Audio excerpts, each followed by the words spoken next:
Summer of hate, baby. Defense. That's good. I don't know what the hell we're doing. I don't know how to chant.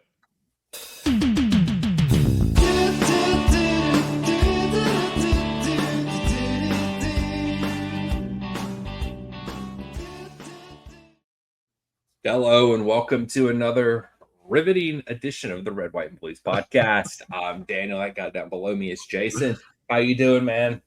I'm good. You said riveting like this wasn't a fun show to listen to, but really it's not fun because it's about Chelsea all the time. Right. But tonight we will have fun, Jason. I'm predicting we will have fun tonight because what we are going to do tonight is we're going to take this defense, we're going to shred it to pieces, we're going to get all this bullshit players out of our club because they all suck.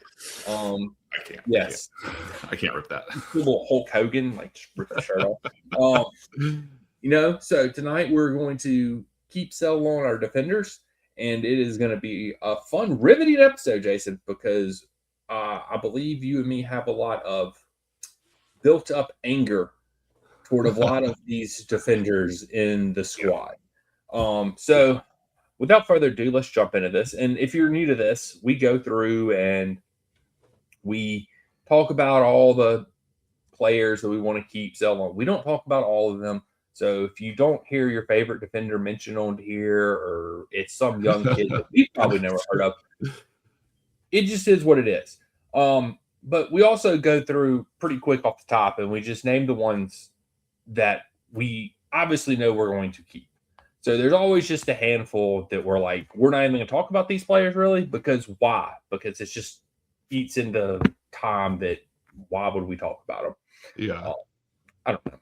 I was laughing because you were like, if we don't talk about your favorite defender, and I was like, who would be anyone's favorite? I was like, oh, I love Reece James so much. There's like two, maybe three. Yeah. That would, be a favorite defender. Yeah.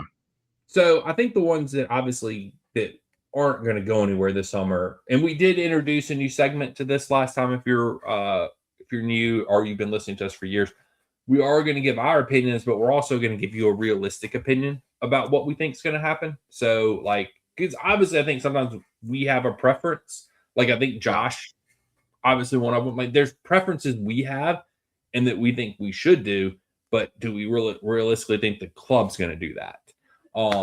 So I feel like we got to do that. So I think the ones that obviously are not going to go anywhere that we really don't need to talk about too much are Colwill, obviously off the bat. Out most of the year last year, knee injury, came back literally from a freaking knee injury and was our best defender in the last two matches of the season. Somehow a guy with a freaking bum leg was our best defender. I'm convinced that he could have played with the torn ACL all year and been our best defender. I do not disagree with you. That is a solid opinion. Yeah. Just my opinion on Colwill. But would you agree, Jason, that Colwill is yeah. Would you keep Colwill, though, I guess personally? Because we know realistically he's staying. So would you keep Colwill personally given the chance? Yeah. Same. Yeah, I agree. Yeah, I think he's really good at breaking the line with his passes. Mm-hmm. Sometimes he can get beat defensively, but I'm sort of hoping that mature, like he switched off in the past. Now, maybe we just chalk that up to he was next to Wesley Fofana, and Wesley Fofana's bad habits rubbed off on him. That's probably what I'm going to say. But I would keep Colwill. I think he's great. He's young. Well, hopefully this is his only major injury setback that he has in his career, not only. Mm-hmm. And that'll be that. Some of these two are, now that we know Xabi Alonso is here. Correct. Right? Well, I guess everybody knows that. Spoilers. But he plays a back three. Correct. So does that change anything going forward? I don't think it changes that much for Colwill, but does it change anything how we're thinking about this? Even though Liam, everybody is playing with like some wing backs at some point in their Chelsea phase because of we have Gusto who can run, and that's all he can do. And we got Cucurella who, like, I guess, was at the end of Poch was like really getting in use there because we were inverting. So then you find out Cucurella can really like turn it on. I mean, he's always been able to, but we started having like lane or pitch running wingback situations there. But also James can't do that anymore. So that's going to be an interesting when we get to him. I'm going ahead, but like just I think the back three probably plays a role in these decisions as well. It does, because I mean, I think you look at it and you say, okay, well, you probably need 6 defenders, 6 center backs, however you look at it, too deep at the position. So, like, I do feel like that plays a role where more like we're probably going to keep more people than I would like. Yeah, just because of that, just so every center back has a backup. Now it depends on, like you said, like, how do you view Reece James? Do you view him as a right wing back, or do you view him as a right center back? I don't know. I mean, like, I don't know how Chabi. I would view him more as a right center back because I'm with you. He can't really make those runs because of the hamstring. Or you don't necessarily. He can make the runs. You just don't want him making those runs on a 38 match a year, week in and week out. You just don't want that happening. So, but Colwell, he'll definitely stay. There's actually not a lot of these defenders that I can just go through here and be like, Reece. I mean, we both agree he's not gonna go anywhere. I think it's just, where do you play him now? I'm looking at the current men's squad on ChelseaFC.com. Yeah. They have James listed as defender / wingback / midfielder. I mean, so that's nobody. Cucurella is a defender wingback. Yeah. So yeah, a wingback is, I guess. I was gonna say I was gonna say I can't tell you last time I saw Reece James play wingback. So yeah, and I guess I did just double check myself on wingback, and it is like more of a midfielder defender in a 3 or 5 man defensive unit with heavy continuous attacking responsibility. So we are, wingback is a wingback. But yeah, I don't know. I haven't been impressed with Reece as a midfielder either. No. I don't. If he had so many injuries, I think he's lost his speed a bit. That made him such a threat. But he still crosses the ball better than anyone on the pitch. Better than any of our wingers. Yeah, exactly. And that's literally all Neto does is run, pass, and cross. And James is still better at it. Yeah. So yeah, I don't know. He's lost his step. He's an interesting player, but he is on contract through 2032. Yeah, and at this stage in the game, he hasn't quite hit your Terry or your Cahill or who's else, your Ballack stages where they get a little older and like they start losing a step. So he hasn't quite hit like some of that yet, but you can see it coming on the horizon. So yeah, it's interesting. And he's probably like one of the most senior. I mean, he is the most senior player out of this group, even though I don't think he's quite taken up the leadership roles we were hoping he would. But he's also been injured, so he just hasn't been around. So I don't like it. It's a weird thing because we don't have like a standout leader on the pitch out of anyone that's on there. The standout leader is about to lead. It's Enzo. Yes, Enzo. I mean, and he's the one who's really taken the mantle. Weirdly, like through some of this, like over the last couple of years, he's kind of taken the mantle. But he's been the vice captain for a while. So yeah, I don't know. James is weird. That is a conundrum for Xabi, not us really, but like we can see that it will be a conundrum. Yeah, and I think you have to play him at center back. Like that's where I would play him at least. Yeah, I agree. I don't see where else he fits into Xabi's system other than a center back. So it'll be interesting to see. Because I'm like you, I don't think the midfield Reece is like been like this revolutionary thing that some people thought it would be. So I don't know. I mean, I'm going to keep him because it's Reese, Yeah. and I don't think like he just re-signed a contract like toward the end of last year or this past season. So it's like he's clearly not going anywhere.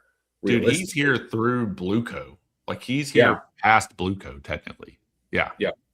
So don't really see him going anywhere. The only other one that I can really see that's not really having a lot of debate about is Hato.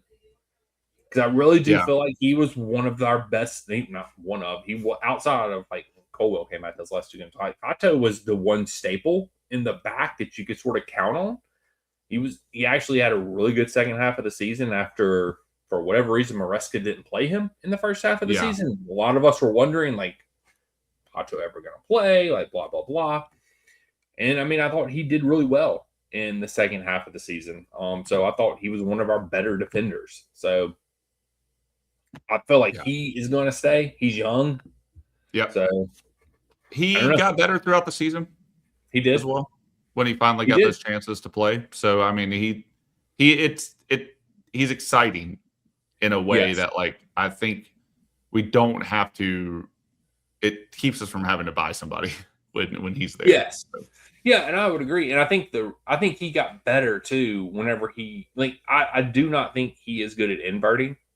Yeah. Like he was not good at the left back position, but when you just stuck him at left center back, he was really good.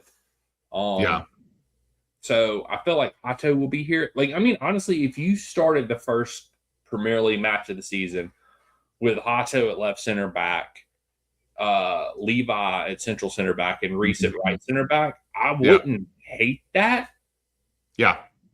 Like, I wouldn't hate it. Would I prefer us to buy a really senior center back? Sure. But, I mean, I wouldn't hate those three being in the back to first Premier League match of the season. That does get really interesting, though. Like, I guess talking about these three as, like, ones that we would keep. If that is your starting, that's fine. But, then where do you shore up, right? And I guess we'll get into some of this when we keep going. Yeah. But, like, do you buy a central center back and Levi can slot there or left? Because I don't think James really goes mid. But then, because you'd want him to stay to the right. Yeah.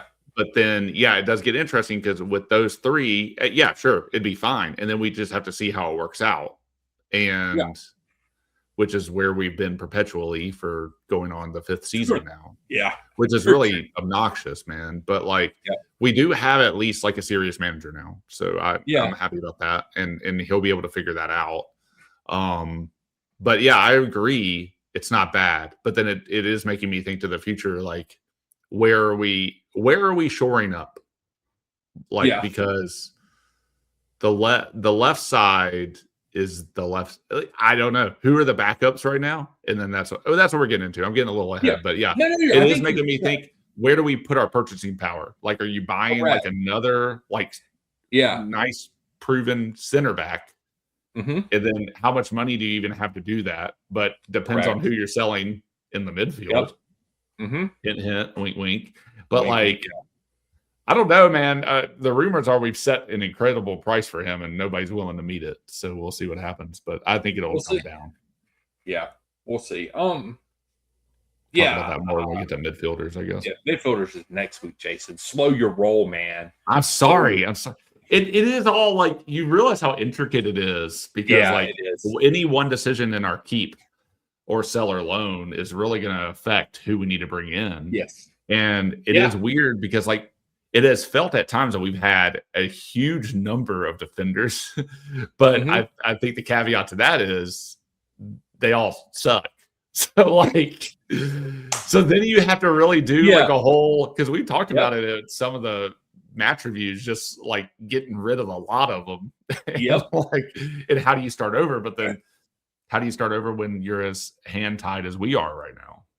Yeah. And that's the thing is like, I feel like we're starting over for the fourth time since Blueco's been here. It's like every summer, it's like, oh, we're starting over. It's like, okay, maybe if you wouldn't have spent 150 million pounds last summer on Garnacho, Gittins, and Delop, we wouldn't be in this situation.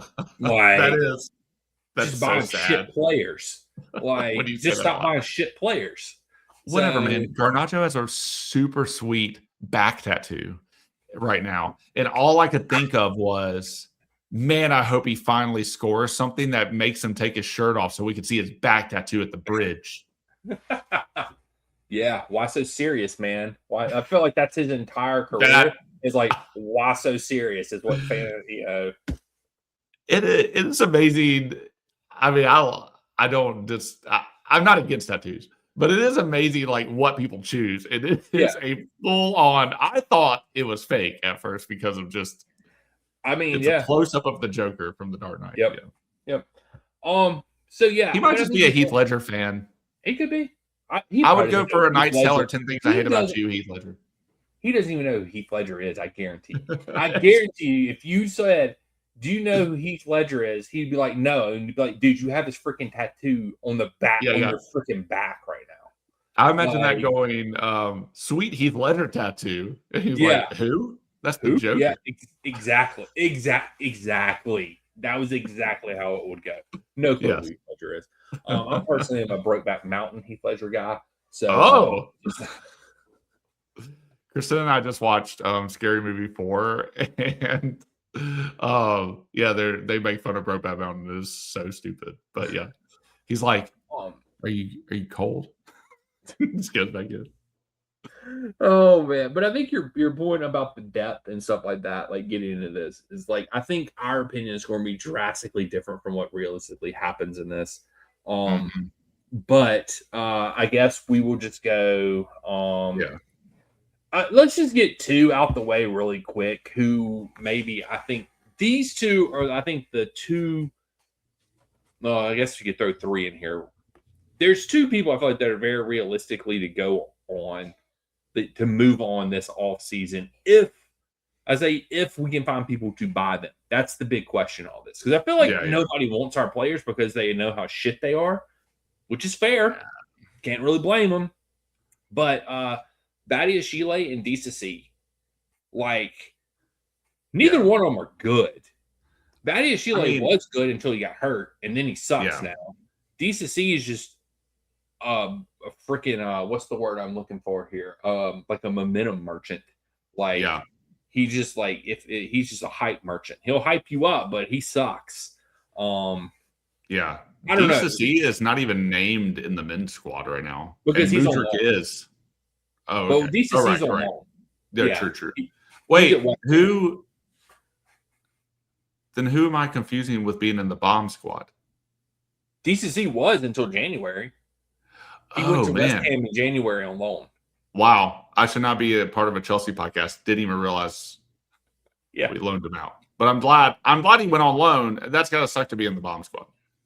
Yeah, he was in the bomb squad. Yeah, he did a whole interview about it the other day, about the bomb squad. But like DCC, I mean, like, I just don't, like, he's not good. He's just tall. Like, obviously I don't think he fits anywhere in Chelsea's. Like anywhere. No. Where did he go?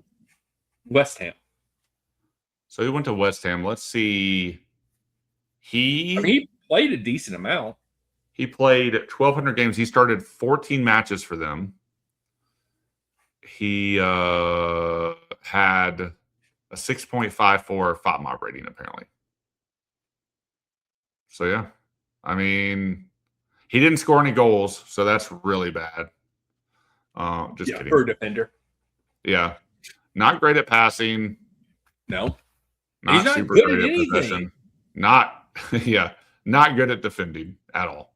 No. So poor West Ham. I mean, that does make sense that he was on a relegation bound team, and then it does. He got there in January and didn't help them not get relegated. Right. So after playing almost half a season with them. So yeah, that's kind of that fits. Yeah, I agree. I don't want him back, but who's going to buy him? What's his? That's the problem. What's his contract?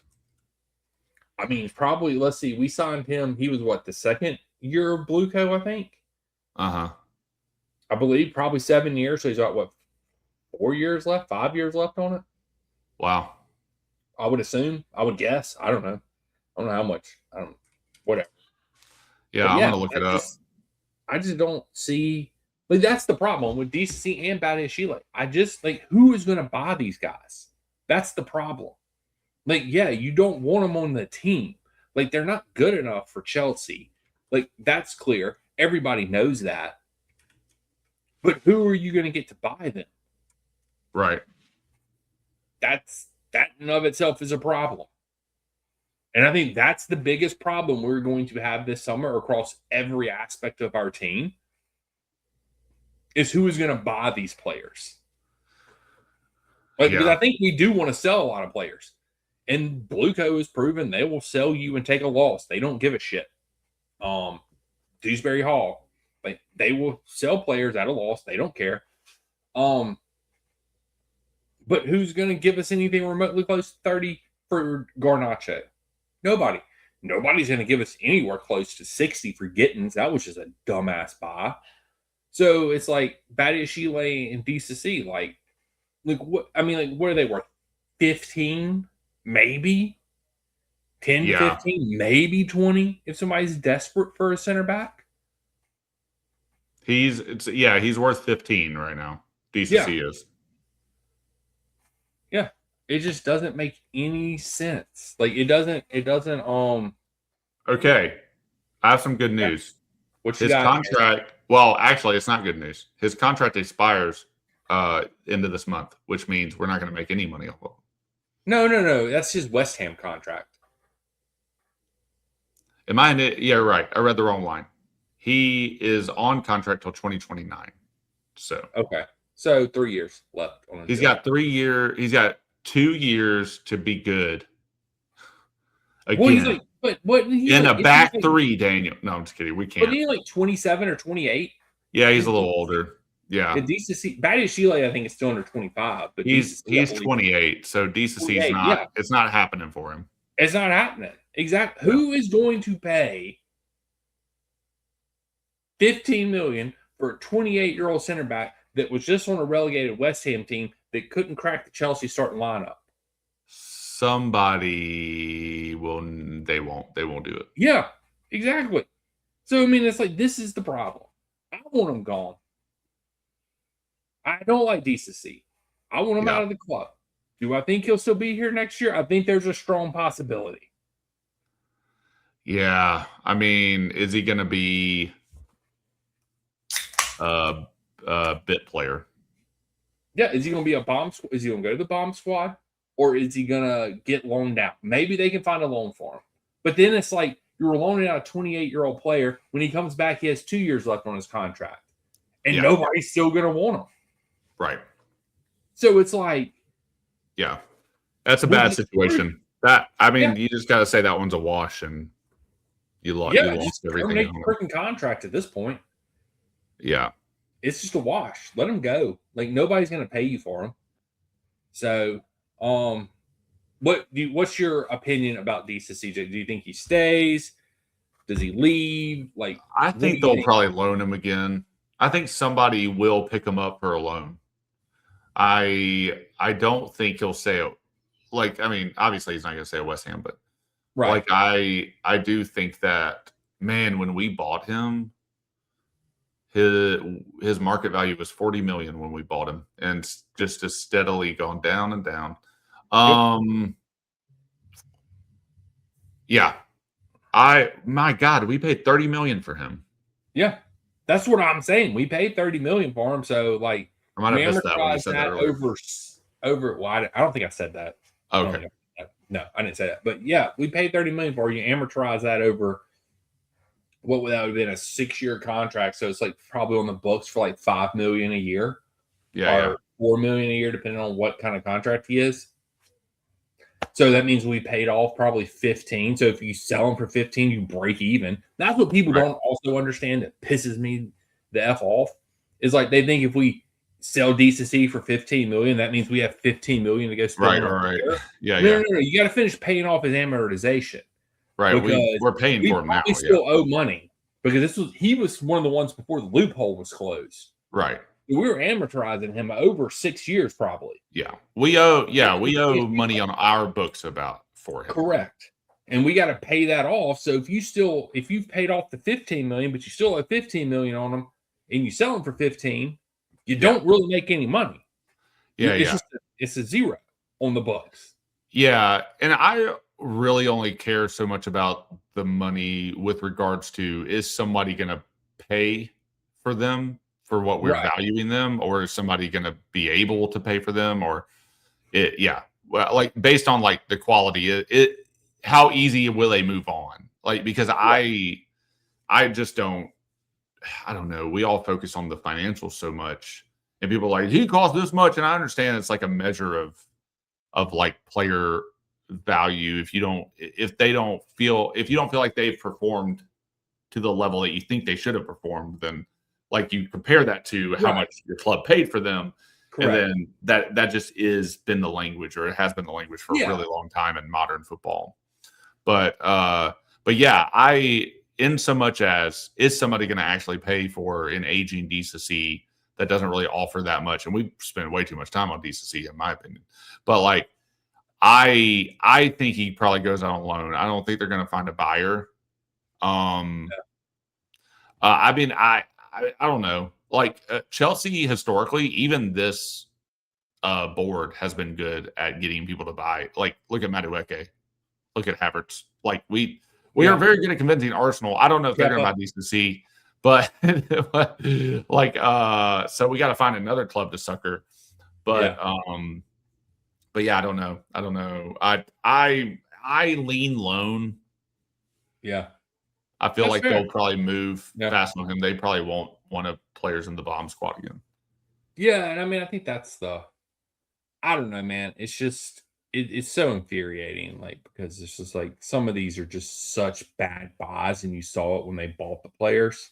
Yeah. And now we're sort of stuck with them. So I don't know. So who's the other one we're talking about? Badiashile. Yeah, Badiashile. And that's the thing, is like Badiashile is at least halfway decent. Like, I rate him above DCC.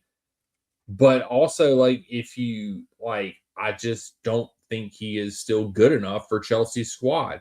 Like, he is not great. Like, the couple of times that he played this season, it wasn't good. Yeah. It was bad. Like, his passing was like, I remember several instances of him just passing straight to the other team. Like, he's not good. And so, I don't know. I feel like there was a lot of promise with him and a lot more hype with him than DCC. Yeah. And he got hurt, and I don't know what it is, but since he's come back from his injury, I mean, I want to sell him. I think there's a better chance that somebody buys Badiashile than DCC. Yeah. I think there's enough maybe talent there for somebody to say, okay, well, I think we can get something out of him being a good backup for us in a lower league, like a league on, like go back to league on, something like that. Yeah. I need to clarify something. We paid $45 million for DCC, by the way, when his good Lord. Was 30. So oh, good God Almighty. Things that Bads has going for him. He's 25. His market value is only 15 right now, but he's on contract through 2030. We paid for, I'm on the wrong one, aren't I? My gosh. Transfer market is one of the worst. It's just like the ads on that site. Yeah, it's really bad. It's the most ridiculous thing ever. I tried to get the Bads, and the search is not very good. I'm almost there. Okay, he's 25. He's on contract through 2030, and we paid 38 mil for him from Monaco. So again, you're not probably going to get your money back for him. I mean, you're definitely not getting 38 million. I mean, the dude is worth 15 at the moment. He's been steadily going down since we bought him. So if we bought him, since in a trend, so he's been here for 3 years. We amortized it probably over 6. So 6. I mean, if you sell him for 15, you still probably wouldn't break even. You probably sell him. He had a 7. Yeah, you're paying like 6 per year. So we've had him for 3. We paid 18 million, so you still owe 20 million on him. Yeah. Yeah. So you're at best you're going to break even on him too. Yeah. Which I don't think anybody's going to pay 15 million for him. Though. That's the thing. I don't think you. I mean, that's the problem with these players is like we Yeah. owe because we're dumbasses and amortized them over 7 years because we thought we were being smart. We've actually screwed ourselves in these situations because the players decreased in value instead of going up in value. So terrible business, but whatever. But yeah, I it's think not he very will. good. I think somebody will actually buy Badiashile. I do think realistically, I think somebody will buy him. I want him sold. Just leave Badiashile at that. That's all I got. Yeah, I mean, I think you could probably convince somebody with him being young. Yeah. And I don't imagine he'd want to stay. I don't know. I'm always surprised at the players that do want to stay and a lot. Yeah, and that want to go. So I don't know. I haven't Yeah. seen anything from him, so I just won't say anything neither. else about that because I'm talking out my ass. But yeah, I mean, I don't see him fitting in, so I think they'll move him on. I think they'll probably try to sell him, and if they can't, they'll definitely loan him. Yeah, I would agree with that. I think that's. But personally, I'm okay if they both go. Yes, I want both of them gone because I mean, like, what do? You can't. There's nothing for them to do. All right, now here's where we get to the good stuff. Now we're fixing to get good. All right, well, let's go and talk about this one because I feel like this one just going to get another center back out the way. One of the dumbest decisions ever in Chelsea Football Club history. I will stand by that. Stupidest shit I've ever seen in my life. Sarr. We recall him from his loan from Strasbourg in Christmas, and he plays like 3 or 4 matches, and that's it. And then we don't ever hear from him again. You literally took the freaking one of the best players on Strasbourg's team. I think he was the captain also. Having a great year in Ligue 1, and yes, stunt his growth because you have freaking clipboard, dumbass, LinkedIn, 4 odds Liam or Senior come into your squad and he wants a center back, and your answer is to give him Sarr. Yeah. Just send him out on loan again. He needs to go out on loan. Let him go back to Strasbourg. What is insane about this whole thing, right, is like, and we can keep beating this dead horse. Maresca asked for this when Colwell went down and they denied him. So Maresca leaves under whatever circumstances in January. They bring in Liam Rosenior, who also is from Strasbourg, who is coming up in like the Fallout managerial, program. And then, I mean, I guess on paper that would be okay. Well, he's also asking for a defender. Yeah. We'll bring him somebody that he's familiar with. Yep. But the short-sightedness of that is it just exposes how you view Strasbourg. I mean, we all know it. You just don't have to be so blatant about it. And then hampered Strasbourg in a couple different ways there.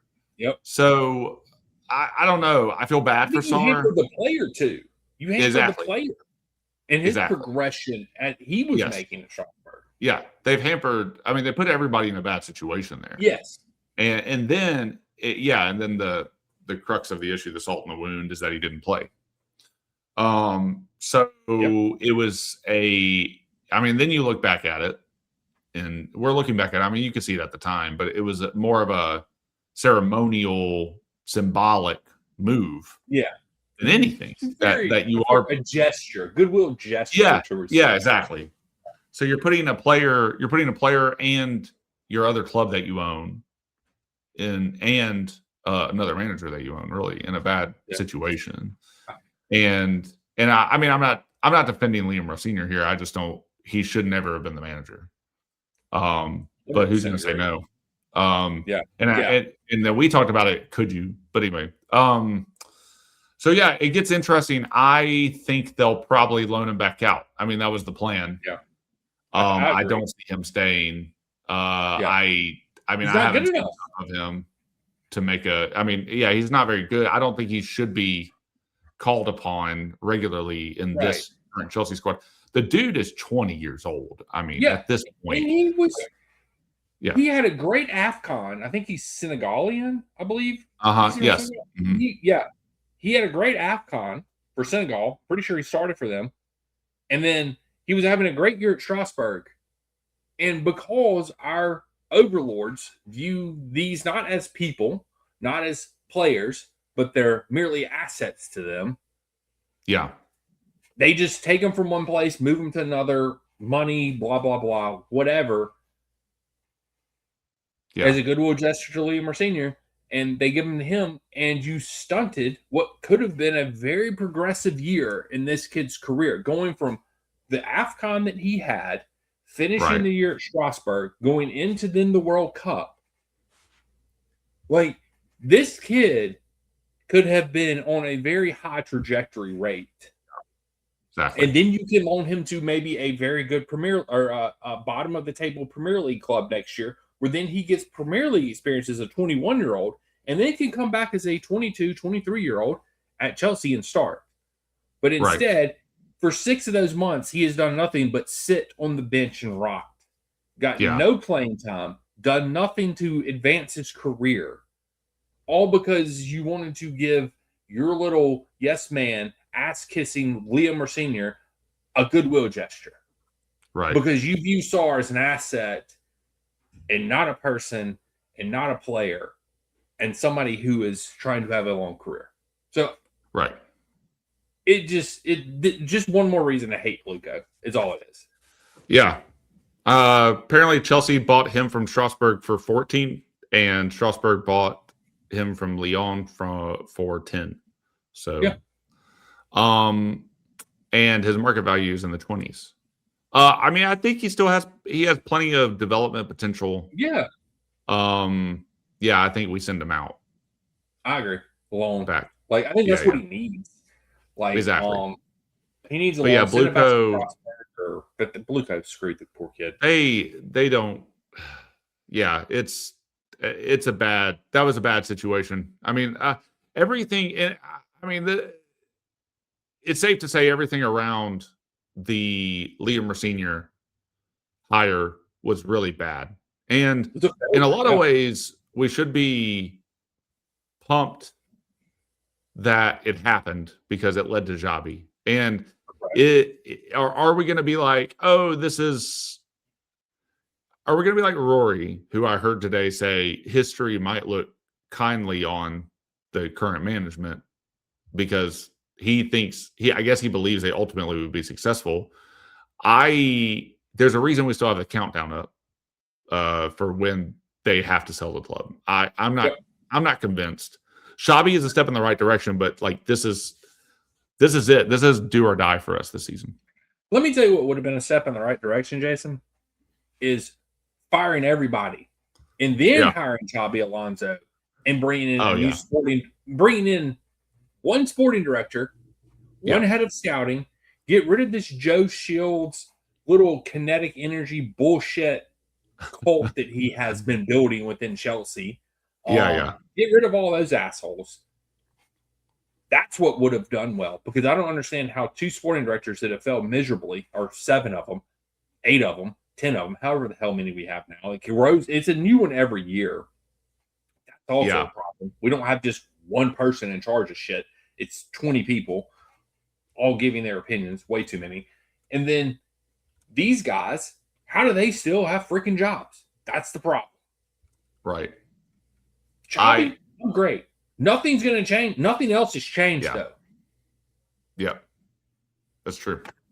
I mean, if all of the talking heads from the Brown Envelope Club that in the press that surround Chelsea right now, if they're to be believed, then he has. Yeah, I got it from Reddit. I'm old and I don't know where all the terms come from. I hope that I'm using that correctly. But you're using it. Okay. Correct. But if they are to be believed, then Xabi is essentially another person at the table now instead of a person under the table. I agree with you, though. They shouldn't be the sporting directors that are there now should not be there. Yeah. And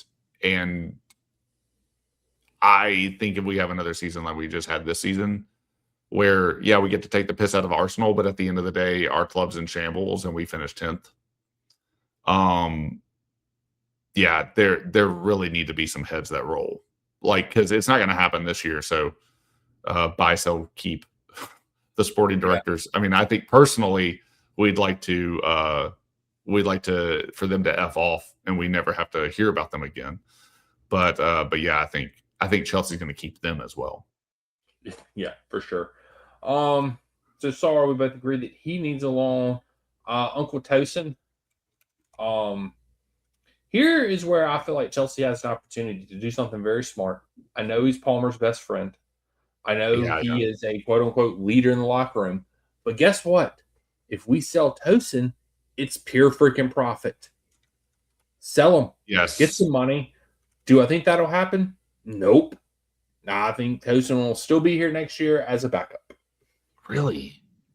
Yeah. No, man, I've got to hope that they sell. I want him to be sold, but I've got I want him to be sold too, 100%. But you think he'll still be here? Why do you think he'll still be here? Because it goes back to like us talking about the backups and us needing some kind of depth at center back. And I think they view him as a leader in the locker room. So that would give us Colwell, Hato, Reese, and Tosin right now. So that's 4 that I think would be here. That's what I'm sort of going off of. And I do honestly think he will be here. Like, I don't want him here, but I do honestly believe Tosin will be here. Now I agree with you. I'm sorry. And I don't want to. Yeah. I mean, it is one of those. Go ahead. No, it's just one of those that does it demoralize a locker room, like what you're saying. If he is a leader and he is very good friends with Palmer, does it demoralize a locker room if you do get rid of him? So, but I don't think he can be realistically called upon. He wasn't for a large part of the final part of the season. Well, I don't know. Callum played him, didn't he? So, not a lot. I mean, I thought he played him in one of our big games and was like, the reason I played Tosin. Yeah, he did. And then he was saying there's a reason I played Tosin, and then the second game he was managing, Tosin was back there again. Yeah. And it was like, oh, well, I guess you just like Tosin too. Yeah. Because that's the only way I can see him getting playing time, is that he just must be a really nice, likable guy. And that's great. Like it. He seems like he reminds me of I don't know, like a lower tabled version of David Luiz, like the guy that everybody in the locker room loves. Except David Luiz was actually good at football. He could actually play and had more, he was good, had good attributes, and he had great hair. And I feel like Tosin is just like a Timu version of David Luiz, like a wannabe David Luiz. Like, he's got the locker room part down, but the rest of the shit he can't do. He can't defend. Like, that's for damn sure. He is. I would say he's top 2 worst defenders on the team. Him and old Big Wes, old fat ass over there, top 2 worst defenders on the team. So, so do you think Tosin will be here next year? Now I do, yeah. I'm sorry, but no. It comes down to, like, I think sometimes I get into a loop where I'm like, oh, this is great. We can just get rid of everybody. And I think all your points are valid. Like, leader in the locker room, we are still going to need players to come off the bench, right? And I mean, he's kind of like, annoyingly, even though he's not good for what Chelsea currently are, he fits into that kind of perfect. Like that. So it's kind of annoying. So like, I mean, that's like I said, I think Tosin will be here just based off of those, because I don't honestly think they're going to buy center back this summer. I just don't see it. I don't know. That's crazy. Maybe they will. But do we have enough money? That's what. Yes. Do we have enough money? That's the question. Yeah. $1 million question. Because people don't realize we have a very strict UEFA guidelines that we have to go by this year. Yeah. Like, because we made that agreement with UEFA, even though we're not playing UEFA, we still have to go by that agreement. And if we don't, we're going to get banned from UEFA competitions. Not that it really freaking matters. We pretty much ban ourselves because we suck bad. But we have financial constraints outside of the normal ones to meet that are a lot harder to meet. So yeah, exactly. Trev. I think he is like one of the biggest, like, I don't know, I guess a conundrum, I guess, if you will, because I like Trev as a person, unlike Tosin. Like, I don't like Tosin as a person, or like personally, Right. I just like, I don't care. He might be a nice guy. I just don't care. I like Trev. Cobham boy, like, I don't know. Trev always had a special place in my heart. Yeah. Go ahead. I don't know. I think I sell Trev. I think I sell him. Get some money. We need money. Yeah, that's the thing. Who plays true center back at that point? If we sell Trev, then who's coming in? Our boy, I wrote this in my blog for this. I said if Trev's minutes cut into Josh's minutes, I want Trev sold. Purely based off of that. Because I do think you have to sell one of him or Josh. Yeah. And I would much rather keep Josh, because I think Josh's future and trajectory is a lot higher than Trev's. I think he has a little more versatility than Trev. He's a whole hell of a lot younger than Trev. Yeah. Now, you could probably get more money for Josh. Right. Which, are the greedy bastards going to do that or not? I don't know. So June 1st, 2026, Football 365.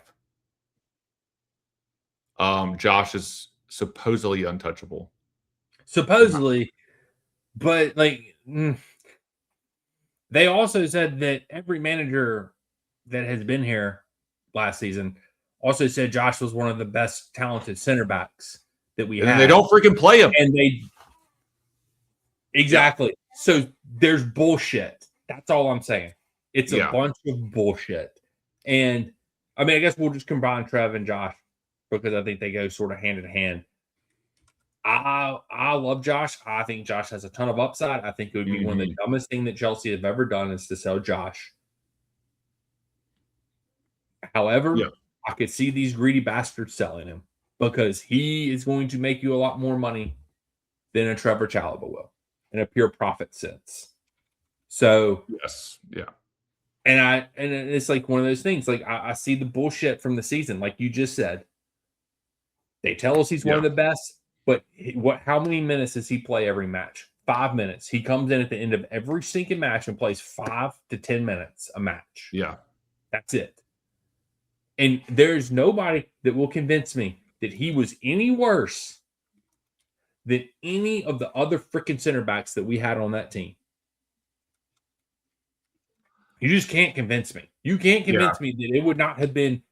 There's no negative to playing Josh over Fofana. There's no negative to playing Josh over Tosin. He could not do any worse than those players. Would he have made mistakes? 100%. But I would rather see a 19-year-old make mistakes on the pitch and learn from them than a fat-ass Wesley Fofana who doesn't give a shit about this club make a mistake on the pitch. Yeah. Over and over again. I completely agree with you. What's interesting about Chalobah, I just looked up his market value. Dude is worth 40 million right now. No way. There's no way. Because he's what, 26, 27? He's 26. Yeah. Just turned 26. This is for Trev. Yeah. But if you do get somebody to pay that for him, take it. That is now's the time to sell him. Yeah, I would agree with that. Like, so if he's going to be sold, this year's the year. My gosh, I would love to see Josh just get into I agree with everything you said. Mm-hmm. He's exciting. I want him to play. We've wanted him to play. He's young. He's green. everything you said about mistakes is totally on point. If you're going to give a 19-year-old kid the chances, like you got to give them the chances to make mistakes too. Yep.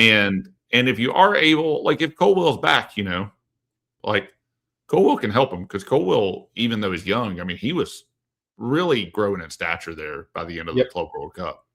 Mm-hmm. So kind of devastating for our season in a lot of ways.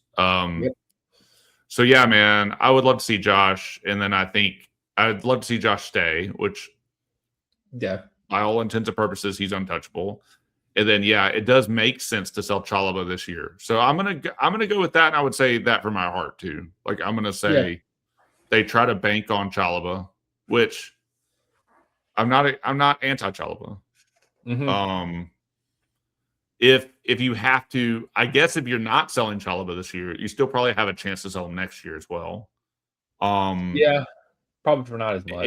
If you keep him, it's not the end of the world. If you're in the market for it, one, if you need the money and you think you can get a price for him, and then two, if you're in the market for a center back, but if Josh is untouchable, But I don't know. I mean, if you're able to get some depth there, but then they're going to spend that money, right?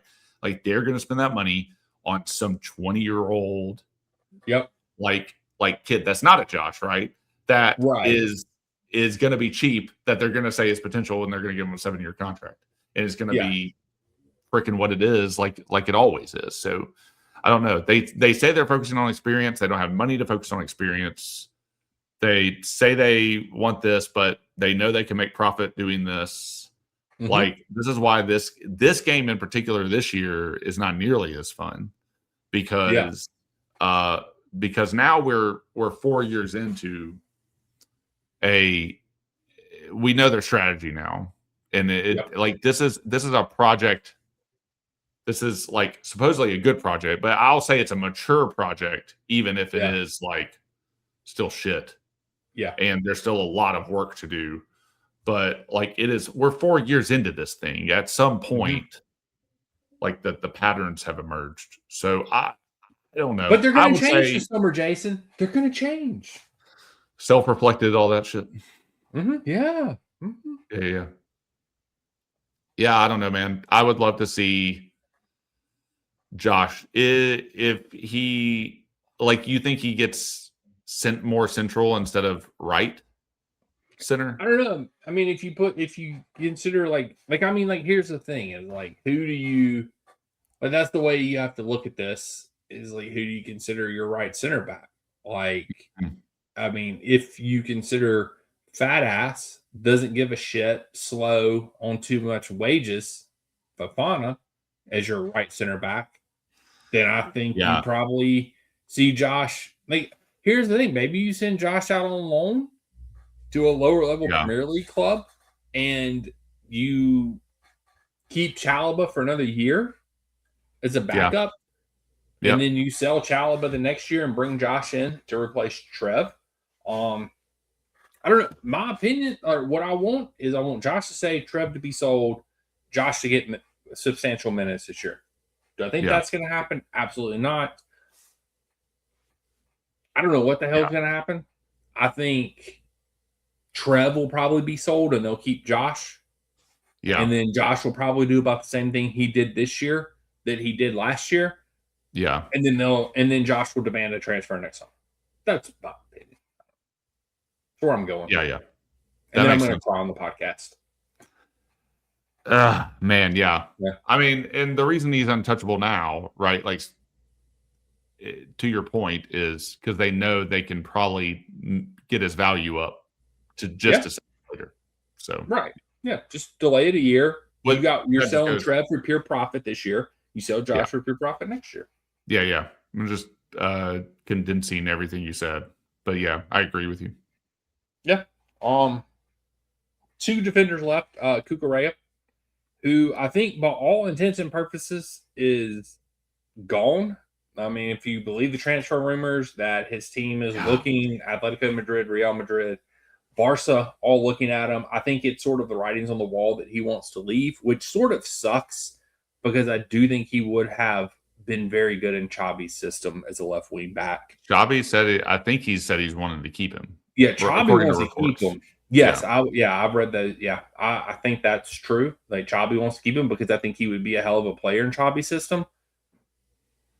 Yeah. Then again, you can definitely cash in on him. You'll make your money back on Cucurella probably. And I mean, like I think he would be great in Chabi's system, but I mean, I think the writing's on the wall that him and Enzo were very close to Maresca. Yeah, and I think him leaving is the reason that those partially. I think Enzo was gone this summer anyway. We predicted on the podcast last summer. But I do think it accelerated Enzo leaving and Cucurella leaving, like Maresca. Yeah. So yeah, I think that played. I don't think people are talking about that enough, but I do think that played a big role in why Cucurella is leaving right now. If you sell Cucurella, then we have to shore up on that side. Yes, I would agree with that. You have to buy a wing back. And that might change some of what we've been talking about too. Because you can't buy a center back because you need a wing back. I would argue you need a right wing back as well. Oh, if you're yes. going to play the system. 1,000%. We didn't talk about Gusto. Yeah. Yeah. Oh, I thought he was the second one. Who else haven't we talked about? Fat ass. You said there were two left. I'm saving him for last. I guess we'll talk about Cucurella and I will talk about Gusto and Cucurella. I guess sort of we'll combine them two because I think Cucurella is gone. So your point about shoring up the left side is correct. Yes. Yeah. Right side, I don't like Gusto. I think Gusto's shit. I think Gusto sucks, but I think Gusto stays because they don't want to have to buy a right and a left wing back in the same summer because we don't have the damn money to buy a right and left wing back in the same summer. So that's sort of where I fit with that. I think if Cucurella goes, everything in our conversation kind of changes in some ways. Or like with regards to Chalaba, with regards to the center back situation. And then regards to right back. Like it gets real interesting real fast. And this is what we are literally talking about this because they said they budgeted for Europa League year, so we didn't even make that, Jason. Yeah. So I don't know. I mean, supposedly, if all the reports are to be believed by the Brown Envelope Club, then they have worked. Everything that has been taken on as debt has been in the work. They already knew this would happen, but they say that about everything, right? Like they would say that about Graham Potter at this point. It's like, oh yeah, we figured he probably just lasts a little while. Yeah. But then I'm sure they haven't said that, but all of what they say usually flies in the face of the managerial decisions. Mm-hmm. Like, and then they would come out and say, well, we didn't want Maresca to leave. He left. So that's how they're wavering this. And then everything that they're doing is like perfect and all that. Yeah. So I'm sure somewhere down the road. Yeah. I'm sure someone down the road, they predicted this whole conundrum, but really why we're talking about it is they're in a financial bind where they can only do so much this summer, and you have high profile players leaving. Yep. I'm sure they worked it into their algorithm or whatever bullshit they got running. The supercomputer that the sporting directors worship. I just imagine they're like bowing down to this thing in the middle of their table. Hidden closet in a back room at Stamford Bridge. Yes, exactly. There's just this supercomputer, like old school, like 80s supercomputer too. Yeah. Way too big. It prints out like who they should transfer. They talk to it. Yeah. Oh, dude. Yeah, and they're just in there worshiping it. Yes. Yeah. They go in there. They pay homage. Like they're like literally like this when they go in. Lighting incense, the supercomputer. Oh, supercomputer, give us our next transfer. Garnacho doesn't realize that the algorithm has just been sent to troll them. Like right. Wesley Fofana will save you, even if he gains weight. But yeah, I think Cucurella leaves. In all seriousness, it does change. Yeah, some of the outlook on the back line. It makes it exciting though, because then we can go buy somebody, but probably not where we should, because I mean, you look at Van Dijk. Van Dijk had a knee blowout, and I'm not saying Van Dijk came back like super great, but he still was like top notch those first few years, and he's kind of fallen off now because he's gotten older. But so, like, it happened to Colwill when he was really young. I mean, the dude has been on the up doing his recovery, and he didn't look terrible. There were some points where he got called out, but like, I mean, that some of those mistakes are to be expected at the end. But you got to have faith in him, I guess, at this point. And like that, we just have to. So I don't know if he starts I don't know how they're going to handle his recovery. There's a lot of decisions here, but I don't want Cucurella to go. I rate Cucurella. I think he has proven himself to be like just a very consistent, good defender that will work his ass off in a game. And he's a little shit. What's that? He's a little shithead. He is. Yeah, he is. Yeah, and he's been a stalwart. He's probably one of the guys on this club that I really like right now.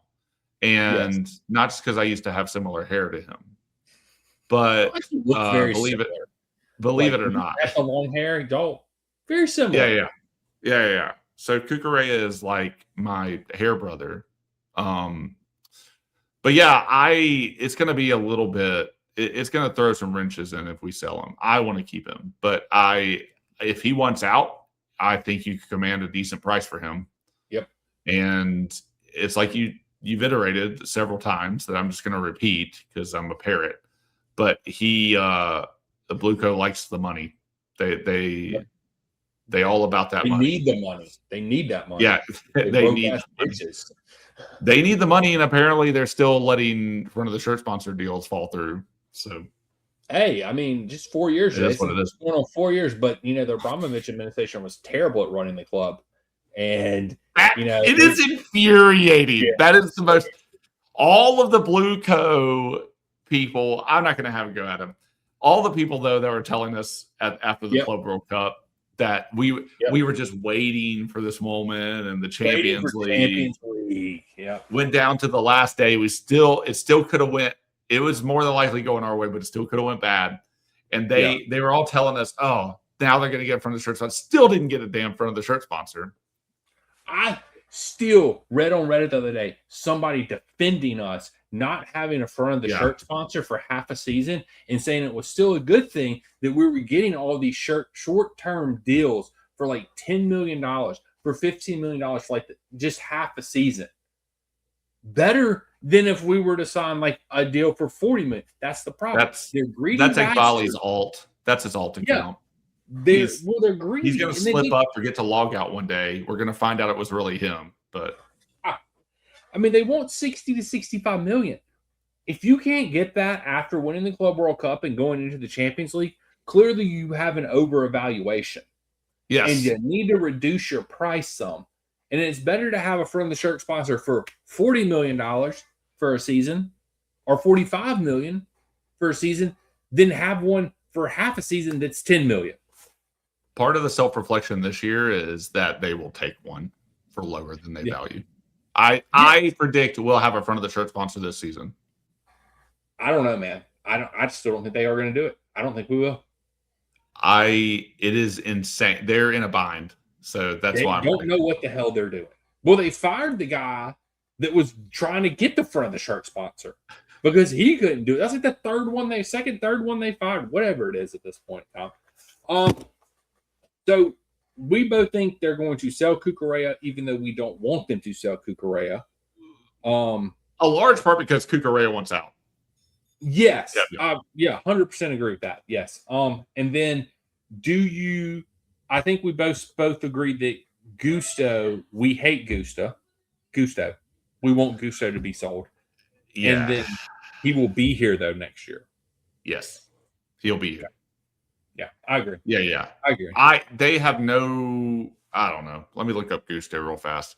I don't think they're in a hurry to get rid of Gusto, but I could be wrong. I mean, he's not part of the rumor mill a lot, so maybe. he's not a part of the rumor. But the thing is like I just don't like you. He's also What'd you say? He's 23. Okay, you cut out for a second. We bought him for 30. He's supposedly got a market value of like 20. No, supposedly has a market value of 35. Man, I'm looking at all the wrong numbers. He has a market value of 35. I'm looking at the wrong numbers on stuff. I mean, like I can see.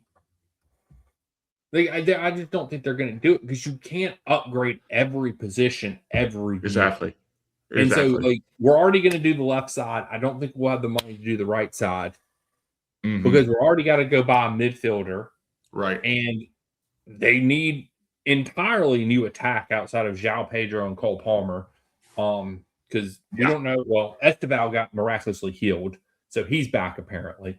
So I don't know if you heard that. But wait, what? Yeah, you didn't hear about this? Yeah, no.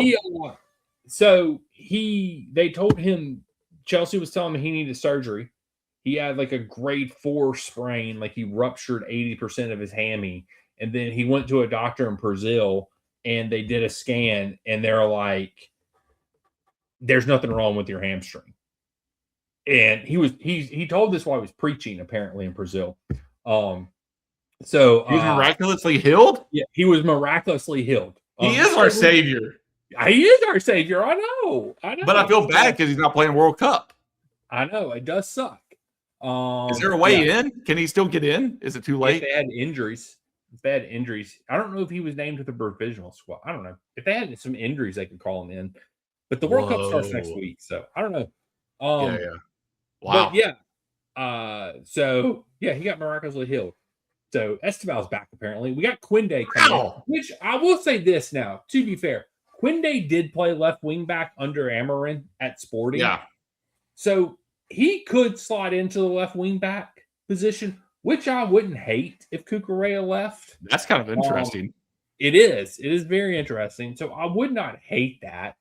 I don't think Esteval is, especially coming off a hamstring injury, you don't want him playing right wing back. No. So you still need, I don't know, you're still going to need a couple of players. We don't need a lot of depth this year. I feel like your backups in midfield, which we'll talk about next week, are good. You just need to replace, you just need one starting midfielder.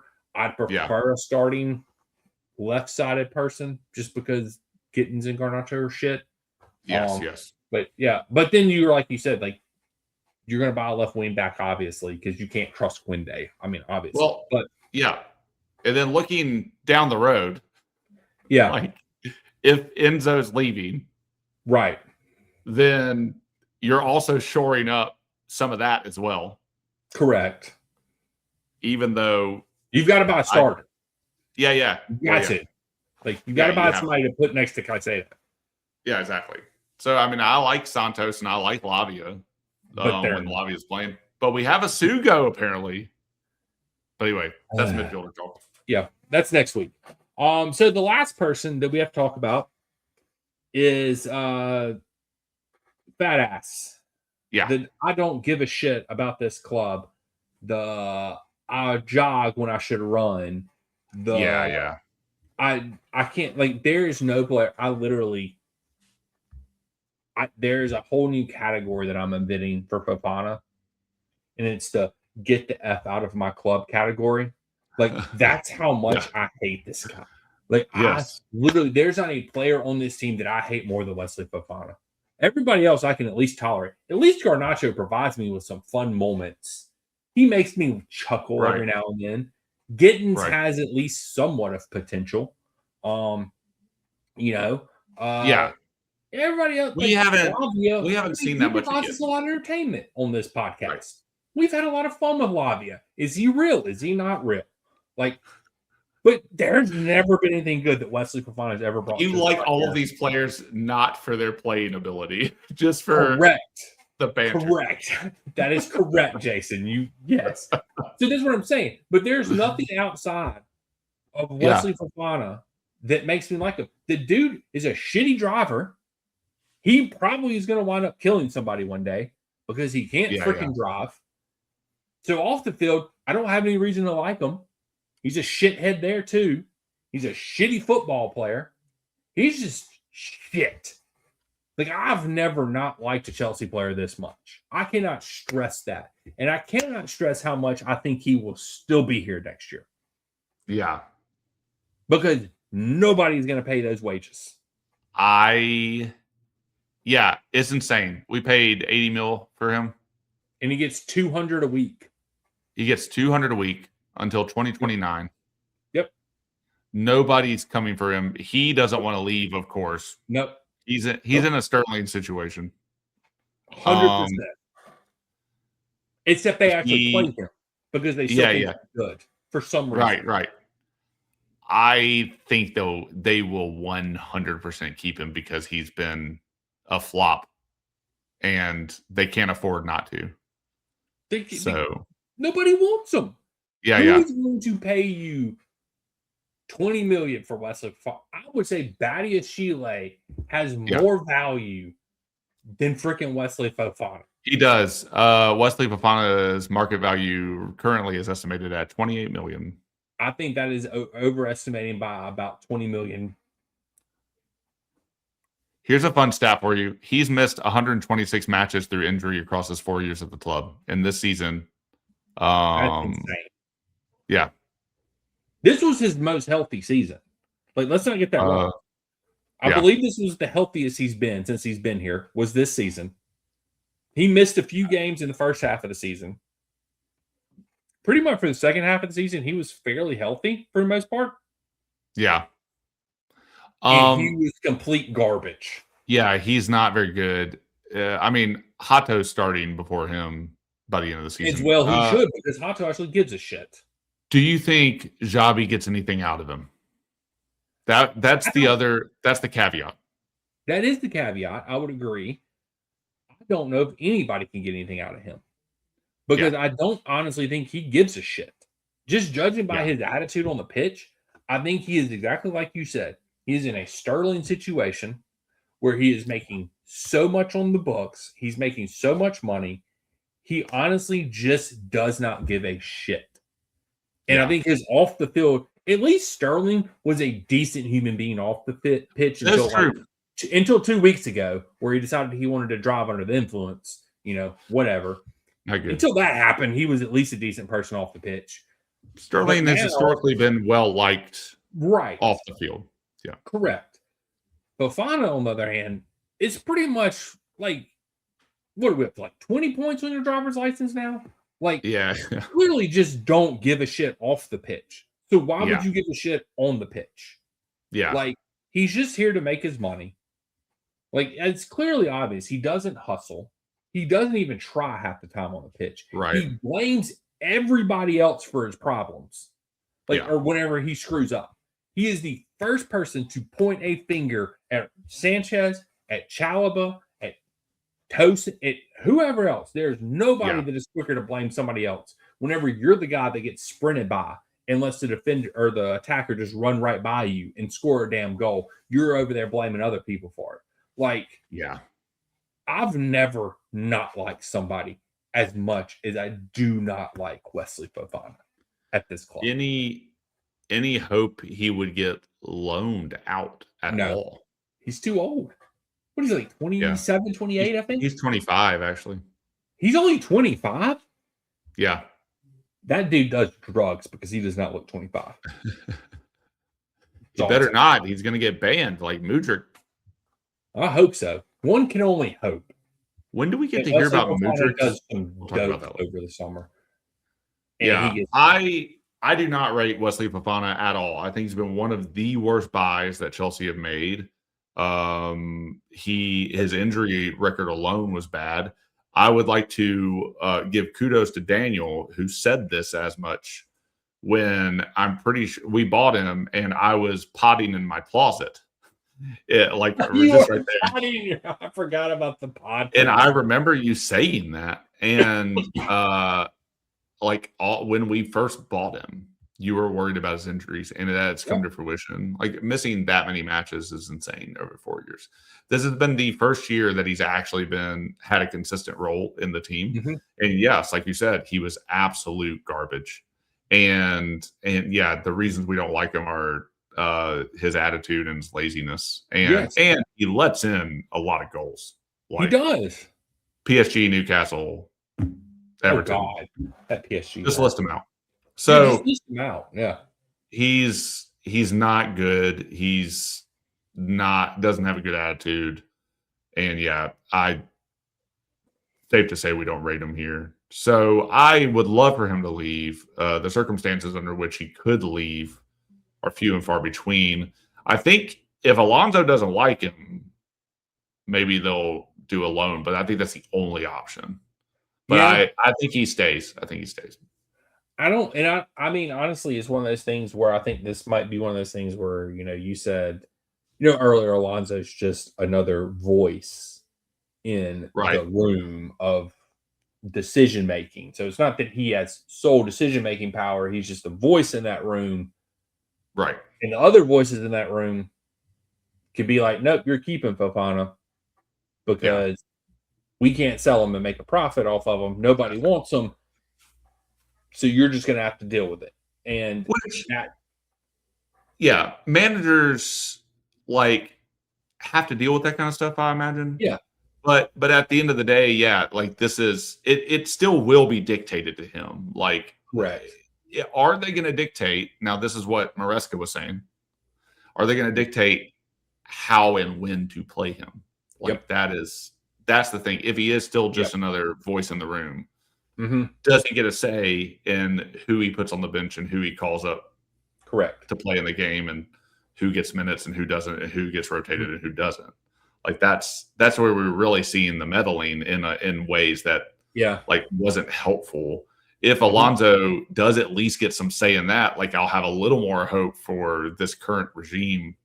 But you bring up a good point. He is just another voice. Yeah, how much weight his voice carries when they're worshiping the computer. I don't know. When they have their daily worship session. Yeah. I don't know. I can just see Alonso over there in the corner just laughing his ass off. What are you doing, you freaking morons? Yeah. Chabi just over there, just having to go at him. It's one of the things you have to accept. They show you what the entire ritual before they let you accept the job. Yeah. So that they know you're on board. I mean, it's just part of the process at this point. Yeah, I feel like Rosinha was the human sacrifice to the computer. Yeah. They fed him. Computer, They fed him to the computer. Because the computer granted us the Club World Cup. Champions League football the season before, so they had to make a sacrifice to him, and Maresca firing wasn't enough, so they offered up Rosinha. Sacrifice Fofana to the computer. See what it gives you. That would be nice. That'd be amazing. That'd be awesome. But I do think he'll be here. He makes too much. Nobody, because the only people that would buy Wesley at this point is a lower table Premier League team. They're just not going to pay somebody that much on the wages. They don't have the money. They could probably afford him. They could probably afford the 30 million, 40 million that we would demand for him, but they can't afford his wages. So Bad contracts. I think he'll be here. Bad contracts. Yeah. Yep. Oh man, are we finally done? I think we're finally done. I mean, that's the thing is honestly, the majority of the defenders, I think personally, we would like to sell. Realistically, I think the only ones that realistically have a chance of being sold are Badiashile and DCC and Cucurella. Yeah, that's crazy. Yeah, that's crazy. Those are the only ones that I feel realistic. And I don't even know if we'll be able to sell Badiashile or DCC like we talked about.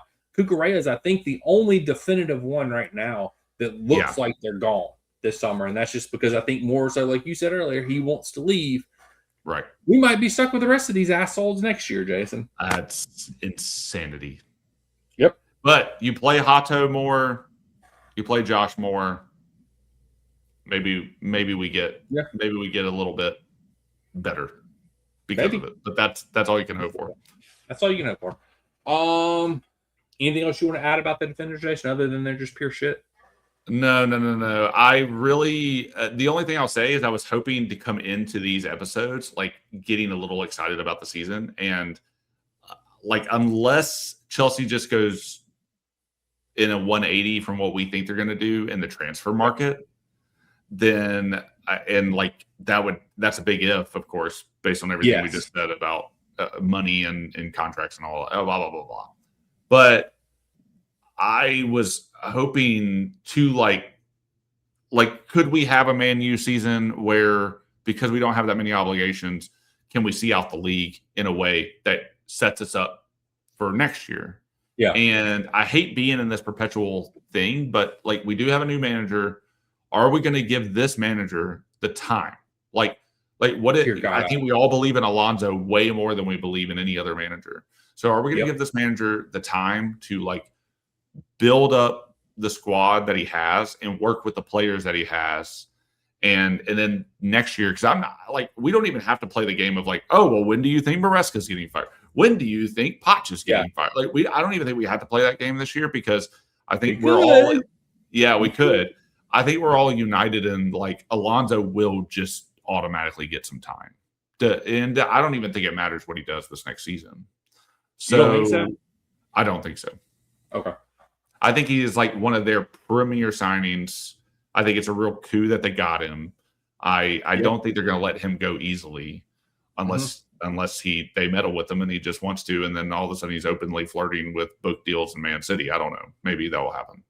But that's happened to one of our managers, unfortunately, which is a weird sentence to say. But yeah, I am relying a lot on, can Xabi get the best out of the team that he has, and not really thinking outside of the players that we have to buy, that we will buy. But I was hoping, back to my point, I was hoping that we would be able to be more excited about the season. Like, could we see ourselves finishing in the top 5 with, and honestly, until the end of the season when Rossinier left, like even like until it started getting bad there, like we talked about at the Ides of March, right? Yep. We were in and around like that like the spots for Europe, right? Yep. We weren't that far off this season. It's weird to say that. It came down to 1 goal before we had Europa. And again, there's a lot of heavy lifting and a lot of Premier League teams doing good in the UEFA competitions, and then a lot of teams that were already going to competitions winning. Well, Man City won the domestic trophies, so Man City winning both domestic trophies. So there's a lot riding on other teams being successful that would have allowed us to even go to Europa anyway by the end. But for a while there, it looked like we were just, oh, well, we can finish 5th. I remember us having this conversation. We're going to finish 5th. Yeah. And if we get 5th, then we'll get in. And we probably do 5th. And I think for a while we believed we could. So with less obligation this season, a manager who has been successful, supposedly a self-reflection period. I'm relying on Xabi a lot to get out of these players more than I think any other manager has been able to, even though I believe Maresca overperformed in his job duties based on everything we know. Yeah. So yeah, that is what is exciting me. But like going through this and then looking at like basically we're going into this next season with the same team is in like outside of the things that we can't control. Like sometimes players just want to move to Madrid, you know. But like I am less excited as we get through it, I guess. That's my takeaway. I want to be more excited about a season where we have less obligations and a brand new manager, but we don't have, from our point of view, and we don't know, but we don't have the ability to buy new players as easily, as free flowing. I'll say free flowing as we did these first 4 years. Right. And just on paper, vibes based analysis here, we don't know that much about football. We just know Chelsea. We've just watched it all happen, right? Like, so we're going based off gut a lot of times, but it doesn't seem like the club is really in a position to do a lot. And it's kind of a sad place to be. I still think we can finish higher than we did this season. How high we can go with this amount of players, I don't know. But we did talk about a lot of their stuff, and this is my last point. We talked about a lot of it being motivation this season. And then there was like a motivation problem. And then we were like, well, are they just lazy? Oh, well, are they just not good? Can the right manager come in and get more out of them? What on paper says they should potentially be good at. And these players, I mean, this is probably says a lot about our scouting department. They've been heavily scouted. So I don't know. I hate going into this season because it's just like the last season was the first time when it's like we got Champions League, we won a couple trophies. That's kind of fun. Like we could go into the season with a bit of more stability than we've ever had. That's how we started this season. Mm-hmm. And now we're back to a reset. Yeah. And I want to be more excited about it. And now I'm just dreading Arsenal will have no competition in the Premier League next season at all. And those bastards are going to think that they're hot shit. And they're probably going to finish at the top of the league with less points than they got this time. And they are going to think they're hot shit and they suck so bad. And yeah. I am so sick of everybody giving Arsenal plaudits for like winning the league and doing all this shit. They won the league in one of the most pathetic referee gifted ways you could possibly win the league. And I'm not even being conspiratorial about it. Like, just go read the BBC. So Anyway, I'm annoyed. I'm more annoyed looking at like what the 4 years have brought us on paper here. Yeah. And we're about to lose some of the best ones because the club can't be in any way stable enough to be attractive to keep them. Even like a world-class signing like Xabi Alonso is not enough to keep them here because they've ruined it so much. So I'm annoyed. I think I'm annoyed. Yeah. I think I've said that. I'm annoyed. I think, your point's right, because it's just like, I think looking through this roster, you want to be optimistic, but then when you start going player by player, I realize how much I just don't like these players. Yeah. And how much I don't think they care. Yes. Which is weird to say, because I do believe we were one of the first podcasts out there to say, take shots more so at the players than the manager at certain points. Because there was a certain point this past season where you sort of got to, and you're like, maybe this isn't all Maresca. Because I'm seeing some tendencies with these players. And the manager, I agree. They have their job is to get the players up for the matches, blah, blah, blah. But also it's on the players just to actually give a shit. You're getting paid hundreds of thousands of pounds, millions of dollars a year to give a shit. Right. Exactly. And clearly the majority of them did not just give a shit this last year. So you're just hoping that Xabi can just get them to give a shit. Because if they just gave a shit, they finished 5th in the league this year. Yeah. We're playing Europe next year. Literally, there's 9 freaking teams in the Premier League that's playing European football next year, and we're not one of them. It's crazy. That's how shit we were this year. There's 9 teams. Yeah. We're 10th. We sucked. It should have been playing in Europe. It shouldn't have even been a question. Yeah. But whatever. It's done. It's dusted. And Xabi we trust, because I do think this is it. Chubby's for Xabi. Chubby's for Xabi. If Xabi can't do it, we're just in a perpetual hell for the next 5 years. Yeah. Yeah. It's gonna be really bad. Yeah. Tell the people where they can find us, Jason. X, Instagram, Substack. We're kicking up summer here. Things will happen at Red White Blues FC. Check us out. Twitter.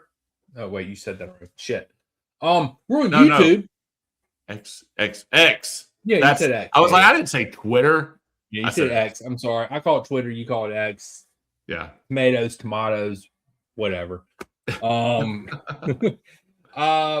But yes, we are also on YouTube. So like, subscribe, follow. We are there. I'm sorry that this is an hour and a half long episode. But always happens with defenders. It does. The shit defenders are always the worst. It is. We're also on Amazon, Spotify, Apple, wherever this is your podcast at. Just click it up to 2x speed. If you have that YouTube Premium, you can actually hit 3x speed. So jack it up the speed. You'll be done with this episode in like 45 minutes. It'll be the best 45 minutes of your life. But if you're already listening this long, you've already clearly been listening to it on 2x speed. So until next week, we will catch you guys and gals on the flip side. Boy, do I ever have a chubby for choppy. Flippity floppity.